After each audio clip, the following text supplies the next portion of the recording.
Most car batteries don't die because they're old. They die because drivers unknowingly kill them every single day. Here's the part that should scare you. In Japan, it's common for factory-installed car batteries to last 8, 10, even 12 years. In the US, most drivers are lucky to get 3 to 5 years, sometimes less. Same brands, same chemistry, same cars. So what's the difference? It's not magic. It's not expensive equipment. And it's not something battery companies want you to know. There's one simple habit Japanese drivers and mechanics follow. A habit so basic, so overlooked, that it quietly doubles or even triples battery life. By the end of this video, you'll know why modern batteries fail early, the hidden enemy draining your battery right now, and the Japanese trick that keeps batteries alive for over a decade. Stay until the end, because once you hear this, you'll never treat your car battery the same way again. Section 1. The modern battery lie. Let's start with the biggest myth in automotive ownership. Car batteries just don't last like they used to. That sounds logical. Cars have more electronics, more sensors, more computers. But here's the problem with that explanation. Modern batteries are better than ever. Better plates, better chemistry, better manufacturing quality. Yet battery lifespan is getting shorter, not longer. So what's really happening? The truth is uncomfortable. Modern driving habits are battery killers. And nowhere is that more obvious than when you compare the US to Japan. Section 2. The shocking Japanese battery statistic. Japanese automotive service data shows something most Western drivers would never believe. Many original factory batteries last 8 to 10 years, with no replacements, no chargers, no jump starts. Taxi fleets in Tokyo routinely document 300,000 plus miles. Original battery. No roadside failures. Meanwhile, in North America, batteries fail suddenly. Winter exposes weakness. Jump starts are routine. Why? Because Japanese drivers treat batteries as systems, not disposable parts. Section 3. What actually kills a car battery? Most people think batteries die from cold weather, old age, or bad luck. Wrong.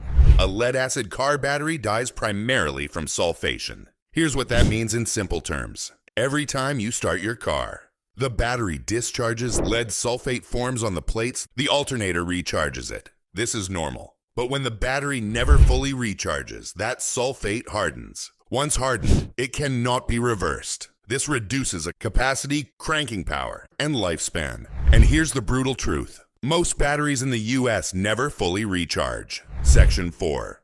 The real enemy. Short trips. This is where the Japanese trick begins. Short trips are battery poison. Every cold start uses a massive burst of energy. But if the drive is only 10 minutes of stop-and-go traffic, the alternator never restores what was taken. Do that daily, and the battery lives in a permanent state of partial charge. That's not normal wear. That's slow execution. Japanese driving culture minimizes this damage, and that's not accidental. Section 5. Why Japanese drivers think differently. In Japan, cars are treated as precision machines, not appliances. Japanese driver habits include fewer cold starts per day, longer continuous drives, deliberate warm-up routines, less idling, less accessory use when parked. But the biggest difference? They actively manage battery state, even without realizing it. This leads us to the trick. Section 6. The Japanese battery preservation trick. Here it is, the habit that changes everything. Japanese drivers regularly force a full battery recharge cycle. Not accidentally, not occasionally, intentionally. Once every 1 to 2 weeks, the battery is brought back to near 100% charge, under steady alternator output, without interruption. This single habit prevents sulfation from ever becoming permanent. And here's the shocking part. You don't need special tools. You don't need a charger. You don't need to open the hood. Most drivers just never do it. Section 7. Why your alternator isn't saving you. Many people believe the alternator handles charging. I don't need to worry. That's only partially true. Alternators are designed to maintain charge, not fully restore deeply depleted batteries. In modern cars, alternators are computer-controlled, load-managed, often reduced to save fuel. If the ECU thinks the battery is good enough, it stops charging aggressively. That means sulfation continues, capacity slowly shrinks, failure comes suddenly. Japanese maintenance culture accounts for this. Western driving habits ignore it. Section 8. Why start-stop systems make this worse. If your car has auto start-stop, aggressive fuel-saving electronics, your battery is under constant stress. Start-stop systems discharge the battery repeatedly, demand rapid recovery, rely on high charge levels. But without full recharge cycles, the battery degrades fast. This is why start-stop cars often eat batteries every 2 to 3 years, even with premium AGM units. Japanese drivers compensate. Most others don't. Section 9. The cultural habit that saves batteries. Here's something fascinating. In Japan, it's common for drivers to take intentional longer drives weekly, avoid unnecessary cold starts, combine errands into one trip, let the engine run long enough to stabilize systems. They don't call it battery maintenance. They call it normal driving. But the result is dramatic full charge cycles, healthy plates, minimal sulfation. What happens when you don't do this? When batteries live at 70 to 80% charge long-term, sulfate crystals harden, internal resistance increases, voltage drops under load, cold starts become dangerous. Then one day, it's 35 degrees Fahrenheit. The car clicks and you're stranded. The battery didn't fail suddenly. It died slowly. Section 10. Why battery testers lie. Here's another trap. Many battery tests only check surface voltage, quick load response. A sulfated battery can still show 12.6 volts, pass a basic test, then fail under real demand. Japanese service centers focus on state of charge, not just voltage. That's a huge difference. To make a battery last 10 plus years, you must stop thinking the battery is fine until it dies, and start thinking the battery must be fully restored regularly. This mindset shift is the foundation of the Japanese trick. Here's the rule in its simplest form. A car battery must experience a full recharge cycle at least once every 1 to 2 weeks. Not partial, not short trips, not idling. A true recharge. But how exactly do you do that correctly? How long does it take? What mistakes can ruin it? That's where things get interesting. Because most people who try to do this actually do it wrong. Section 11. Why idling does not save your battery. Let's clear up one dangerous myth right now. I'll just let the car idle for 10 to 15 minutes to recharge the battery. That sounds logical. It's also completely wrong. At idle, most modern alternators produce minimal charging current. In many vehicles, the ECU intentionally limits alternator output at idle to reduce emissions, save fuel, lower engine load. In real-world testing, idling for 20 minutes may restore less than 10% of the charge lost during a cold start. Turning on headlights, AC or defrosters can actually drain more than you gain. Japanese mechanics are very clear on this. Idling is maintenance theater. It looks helpful but does almost nothing. Section 12. The Japanese full recharge method. Step by step.